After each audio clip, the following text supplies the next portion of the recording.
So I sold my Tesla Model 3 after 6 months, and that was back in 2020. I just felt like the build quality was trash, the sound deadening was non-existent, and honestly, it just felt kind of cheap. I actually told myself I would never get another Tesla again. But then the refreshed Model Y came out. This review is going to be a bit different because I want to dig deep into my new 2026 Model Y and really take a look at it from another perspective. I didn't want to make a review when I first got the car because, well, obviously that would have been a pretty biased review because obviously you're still in the honeymoon phase. You're going to love the car. You're not going to look at the negatives of it. But now, it's been going on 7 months and 12,500 miles, if I remember correctly.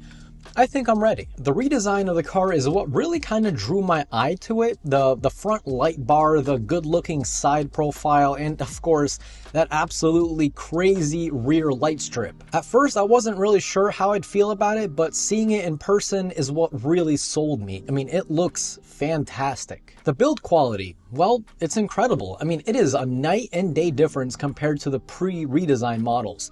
Basically, everywhere you look, you will find either faux leather, suede, or other soft materials. Even the trunk is all covered by this soft material along with the sides of the trunk, which many auto manufacturers just cover with cheap plastic. The amount of visible plastic in the car is basically non-existent. I mean, okay, yeah, there are some like the strip on the door, but even they look and feel good, not like the cheap plastic on my Subaru. Gross. All these soft materials help with sound deadening along, of course, with the 360-degree acoustic glass or double pane glass, however you want to call it. The stitching work, the attention to detail, it's all here and it's nice. Now, as far as the panel gaps, there doesn't really seem to be anything out of the ordinary. You do have some areas where it might be off by, a little bit, but honestly, you won't notice unless you actively go around and measure every little detail. Now, I do have the premium, well, I guess now it's called the premium rear wheel drive because Tesla added like more tiers to it. But anyway, I do have the one with the upgraded sound system that comes with a subwoofer. It is fantastic. I mean, my God. When people were saying Teslas have great sound quality, yeah, I mean, they were not lying. It sounds incredible. In fact, it even competes with the Bowers Wilkins in a Volvo, and that's a $3,200 upgrade. There you go. Now, the crazy part for me is that even with the sound cranked up all the way, there are no rattles or squeaks. Oh, okay, I lied. There is one rattle near the subwoofer that's hidden in the trunk, but I punched it once and it never came back. I assume one of the clips probably wasn't in all the way. So yeah, I mean, sometimes violence is the answer, I guess. Now, the software experience is second to none, in my opinion. I mean, it is crazy responsive. All the fun features, or even being able to watch Netflix in your car while charging or while waiting for your wife to leave the store, it's amazing. And it even gets better. By that, I mean literally, the software actually gets better. You get more features. Like, when I first got the car, I told myself, how cool will it be if the ambient light strip actually danced with the music? That would have been, that's pretty easy, right? I mean, they can make a self-driving car. Surely they can make the ambient strip dance to the music.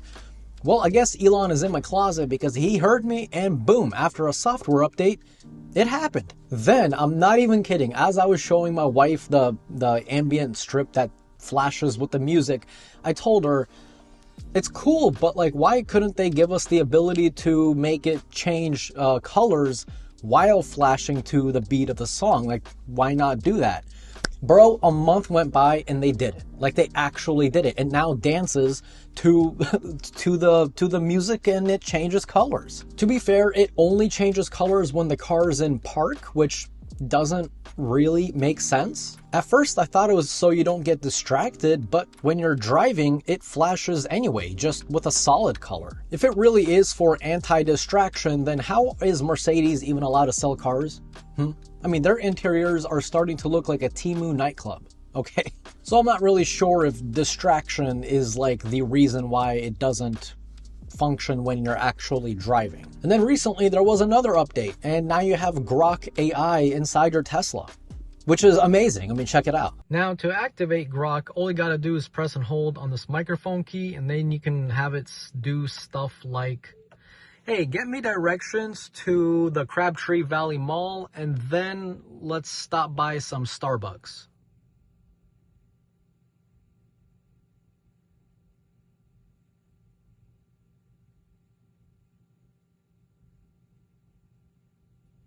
Navigating to Starbucks at 4325 Glenwood Avenue in Raleigh.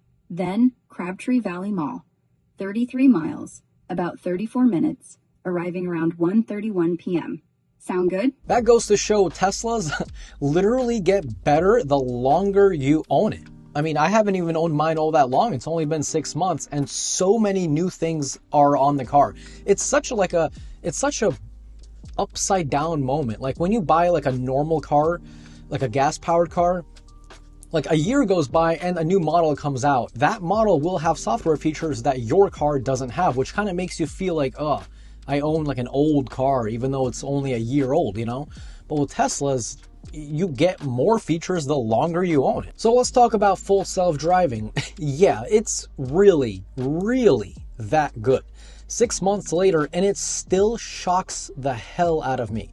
Now, when I first heard it will take you literally from point A to point B, I didn't really believe it until I tried it. Guys, the car will actually leave your garage, take you to your destination, and park itself at that destination. You can even pick where you want to park prior to getting to wherever you're going. I mean, just think about this. You know, just really think about it. This car is doing something that no other car in the world can even come close to. I know some GM cars, even Cadillac, which is GM. Good job, Mark. Anyway, there are some cars that can do full self-driving, but only on specific highways, and only if, like, for example, Mercedes, I believe it can do full self-driving under 40 miles an hour. You know, so like that literally excludes highways. So there's a lot of like, but with Tesla, you just do it. Like anywhere you go, you can full self-drive. I've used full self-driving from here in North Carolina to New York City with barely any disengagements, like maybe a couple. I've also used full self-driving on my trip to Florida, again, with hardly any disengagements. The car literally drives itself from point A to point B. That's wild. Road tripping with the Tesla, because of full self-driving, it just has been, it's a wild experience, again, because of how well it handles. I mean, it actually drives as if there's a person sitting in your body driving the car for you. It drives like a human, and it only gets smarter after every update. It is absolutely wild. And charging times, at first I thought it was going to be annoying, because back when I had the 2020 Model 3, it peaked at 150 kilowatts, so charging was like roughly 20-25 minutes per stop. But with the Model Y, it goes up to 250 kilowatts, and it's not bad. Like most of my charging stops are between like 8 to 15 minutes. The longest one I've had, like literally the longest one, was 20 minutes.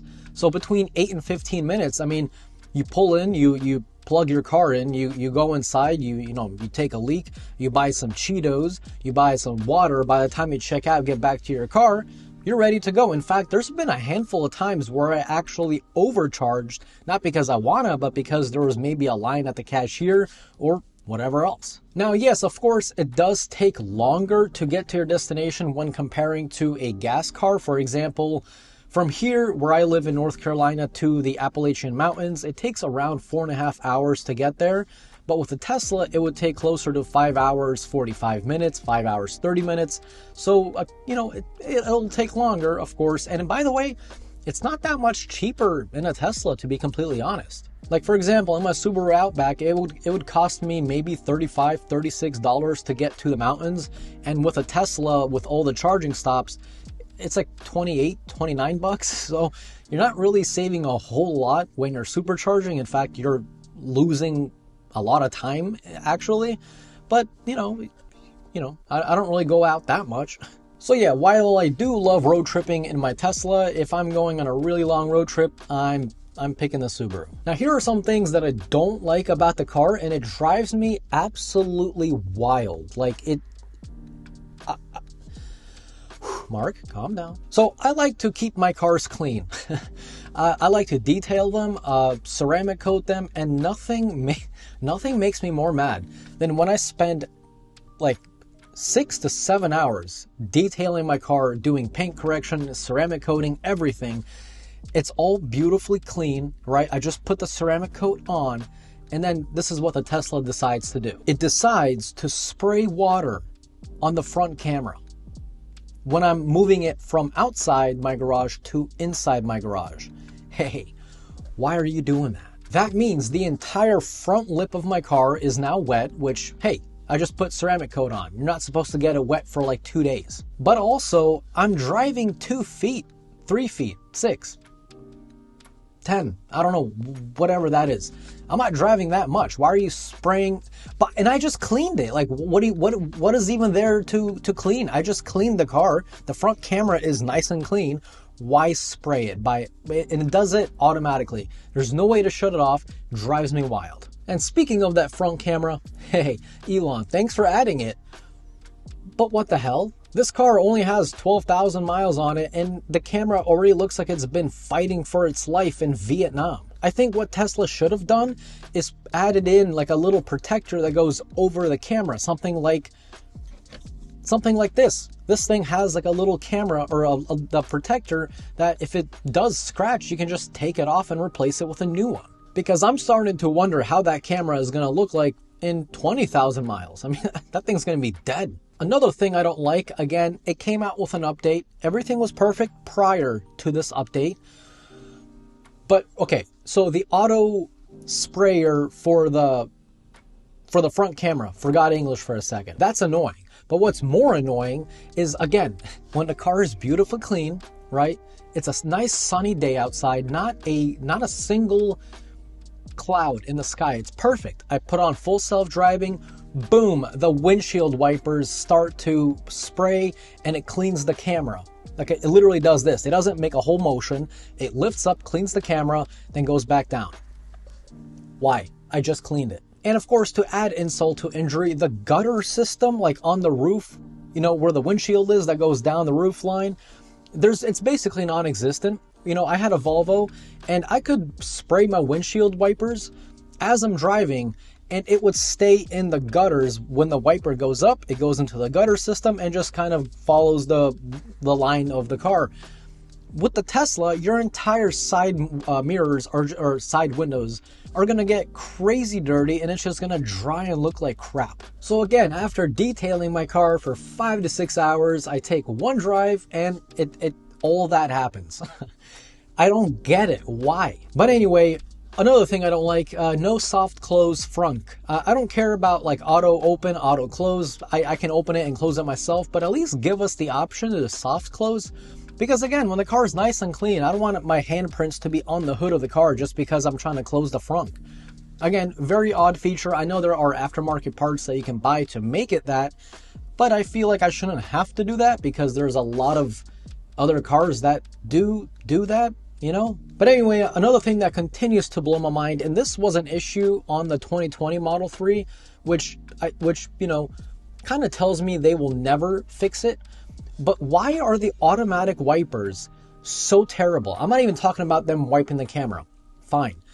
But when it is raining outside, dude, it could be drizzling. And I mean a very slight drizzle, like one drop on the windshield per 5 seconds. Tesla decides that it wants to activate the windshield wipers at full speed. Why? I used to own a 2005 Mercedes like 10, 11 years ago. It's crazy how time flies, but its auto wipers were orders of magnitude better than Tesla. A 2005 car, okay? That car was spot on, right? When it's raining, it turns it on. When it's raining a little heavier, it goes a little faster. With Tesla, it's like the opposite. It literally seems like the less rain, the faster the wipers go. And then when it actually does rain a lot, they don't go fast enough. Like, It's so wild to me how a company can make a car that literally drives itself from point A to point B, but they cannot seem to figure out auto wipers. What? So I don't know. All in all, I do like the car. It's a fun car. It's very quiet inside when you're driving down the highway. It looks nice. It looks futuristic. I like it. It's nice and quick. Even the premium rear wheel drive model, I like it. It's a fun car, but you know, we'll see what the future brings. Yeah, I'm definitely going to keep it, at least for the foreseeable future. But I don't know. We'll see, because Rivian is coming out with the R2, and that looks nice. So who knows? So if you own the updated Tesla Model Y or the 3 or anything from Tesla, maybe solar, let me know your experience down below. Am I the only one having these weird quirks and issues with the car? I'm curious. Drop me a comment. If you guys enjoyed today's video, definitely click that like. And if you're new here, consider subscribing. This was Mark from Mark's Tech. Adios.